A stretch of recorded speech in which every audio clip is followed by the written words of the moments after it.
ఈరోజు టీడీపీ జనసేన ఉమ్మడి జాబితా రిలీజ్ అయిన తర్వాత జగన్మోహన్ రెడ్డి గారు చెప్పే వై నాట్ 175 ఎందుకు రీచ్ కాలేము అనేది ఎవరికి కూడా డౌట్ లేదు. ఖచ్చితంగా రీచ్ అవుతాం 175కి 175 అని ఈరోజు వైఎస్ఆర్సీపీ శ్రేణులంతా చాలా చాలా హ్యాపీగా ఉన్నారు. ఎప్పుడైనా ఒక పార్టీ జాబితా రిలీజ్ అయినప్పుడు ఆ పార్టీలో ఉన్న కార్యకర్తలు నాయకులు సంబరాలు చేసుకుంటారు.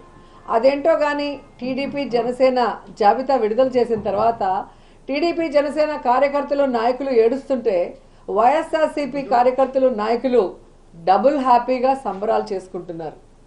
ఎందుకంటే ఈరోజు ఆ జాబితా చూశాక పవన్ కళ్యాణ్ అసలు ఎందుకు పార్టీ పెట్టాడు అని మాకే కాదు, ఈరోజు జనసేన కార్యకర్తలు నాయకులకు కూడా అర్థం కావట్లేదు.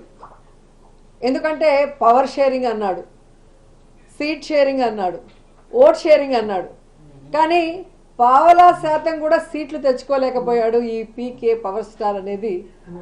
ఈరోజు ప్రజలు అంటున్నారు ఈయన పవర్ స్టార్ కాదు పవర్ లేని స్టార్ అని.